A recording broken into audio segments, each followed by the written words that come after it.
आज हम एक बहुत खूबसूरत और इल्म से भरा हुआ टॉपिक एक्सप्लोर करेंगे। कैसे नमाज इंसान के दिमाग में क्वांटम कोहेरेंस को एक्टिवेट करती है। यह सिर्फ स्पिरिचुअलिटी का एंगल नहीं, साइंस भी इस बात को सपोर्ट कर रहा है कि नमाज इंसान के ब्रेन स्ट्रक्चर और ब्रेन वेव्स को डीपली चेंज करती है। आज हम इस कनेक्शन को सिंपल स्टेप बाय स्टेप समझेंगे। क्वांटम कोहेरेंस का मतलब यह होता है कि माइक्रोस्कोपिक लेवल पर पार्टिकल्स एक सिंक्रोनाइज स्टेट में आ जाते हैं। आप इसे यूं समझो, अगर ब्रेन एक लार्ज ऑर्केस्ट्रा हो तो कोहेरेंस मतलब सारे इंस्ट्रूमेंट्स एक साथ ही एक ही रिदम में बजना शुरू कर दें। नॉर्मल जिंदगी में दिमाग स्कैटर्ड होता है, थॉट्स इधर उधर, स्ट्रेस हाई, पास्ट और फ्यूचर का प्रेशर, इमोशंस अनस्टेबल। इस मेसी स्टेट को डीकोहेरेंस कहते हैं। जब इंसान पीसफुल, फोकस्ड और स्पिरिचुअली अलाइंड होता है, इसे साइंस में कोहेरेंस कहते हैं। नमाज शुरू होती है अल्लाहु अकबर से। साइंटिफिकली इस मोमेंट पर प्रीफ्रंटल कॉर्टेक्स एक्टिवेट होता है, decision control, discipline. Default mode network slow होता है, ओवरथिंकिंग बंद होती है। अमेगडाला काम होता है, fear stress decrease, breathing synchronize होती है, हार्ट रेट स्टेबल होता है। ये सब कुछ ब्रेन वेव्स को एक रिदम में अलाइन करना स्टार्ट कर देता है। आप सोचिए, एक इंसान जो पूरा दिन स्कैटर्ड था, सिर्फ अल्लाहु अकबर के मोमेंट पर अलाइनमेंट हो जाती है। यही है क्वांटम कोहेरेंस का पहला स्टेप। कुरान की तिलावत नमाज में जब होती है तो ब्रेन में अल्फा और थीटा वेव्स डोमिनेट हो जाती हैं। अल्फा वेव्स काम focus, theta waves deep spiritual awareness. ये waves normally meditation, deep relaxation और क्रिएटिविटी में होती हैं, लेकिन मुस्लिम हर रोज़ 5 मरतबा नेचुरली उन स्टेट्स में जाता है। इस वक्त न्यूरॉन्स एक ही रिदम में फायर करते हैं, यानी ब्रेन एक कोहेरेंट फील्ड बनाता है। क्वांटम फिजिक्स के मुताबिक कोहेरेंस का मतलब होता है कि सेल्स और माइक्रोट्यूब्यूल्स एक सिंक्रोनाइज स्टेट में आ जाएं। रिसर्चर्स कहते हैं spiritual prayer creates measurable coherence in neural network, और इस्लाम ये कह रहा है दिल अल्लाह के जिक्र से सुकून पाते हैं। नमाज का पोस्चर साइंस के हिसाब से ऐसे डिज़ाइन है कि वो ब्रेन और बॉडी की एनर्जी पैथवेज को अलाइन करता है। रुकू में स्पाइन स्ट्रेट होती है।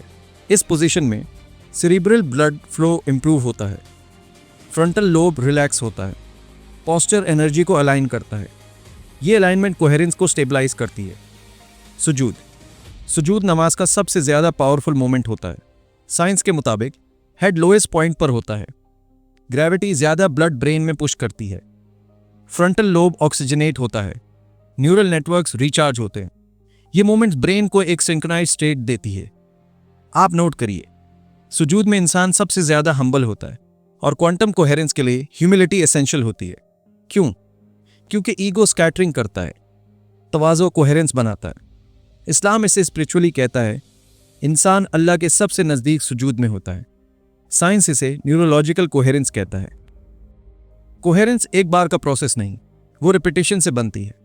नमाज हर रोज़ 5 मरतबा माइंड को अलाइन करती है, स्ट्रेस रीसेट करती है, डिस्ट्रैक्शंस क्लीन करती है, न्यूरल सर्किट्स को ट्रेन करती है, इमोशन रेगुलेशन इंप्रूव करती है। हर नमाज एक न्यू कोहेरेंस साइकिल क्रिएट करती है। मतलब जो आदमी नमाज पढ़ रहा है वो हर रोज़ अपने ब्रेन को क्वांटम लेवल की स्टेबिलिटी दे रहा है। साइंटिफिकली ये एक मेंटल अपग्रेड है, स्पिरिचुअली ये एक प्यूरिफिकेशन प्रोसेस है। कुरान कहता है नमाज बुराइयों से रोक देती है। मॉडर्न न्यूरोसाइंस कहता है नमाज improves impulse control and strengthens the decision centre. Quran कहता है नमाज में जिक्र के लिए क़याम करो। साइंस कहता है prayer aligns brain waves into coherent harmonic field. Quran कहता है सुजूद से सुकून मिलता है। साइंस कहता है prostration increase frontal lobe coherence. दोनों एंगल्स एक ही सेंटर पॉइंट पर मिल रहे हैं। नमाज कोई फिजिकल एक्सरसाइज नहीं, कोई रूटीन रिचुअल नहीं, कोई कल्चरल हैबिट नहीं। नमाज एक फ्रीक्वेंसी अलाइनमेंट, एक इमोशनल रीसेट, एक ब्रेन कोहेरेंस जनरेटर, एक स्पिरिचुअल रिचार्ज, एक क्वांटम लेवल सिंक्रोनाइजेशन है। जब इंसान नमाज पढ़ता है तो वो जाहिर को भी अलाइन करता है, बातिन को भी अलाइन करता है, ब्रेन वेव्स को भी अलाइन करता है, और रूह को भी अलाइन करता है। यही क्वांटम कोहेरेंस है, और यही नमाज का रूहानी निज़ाम है। इसीलिए इस्लाम कहता है नमाज में सुकून है। साइंस कहता है नमाज generates coherent, stable, optimize brain activity. तो इसीलिए आज से 5 वक्त की नमाज पढ़ना अपने लिए एक रूटीन का मामूल बना लीजिए, क्योंकि इसी में आपको सुकून मिलेगा।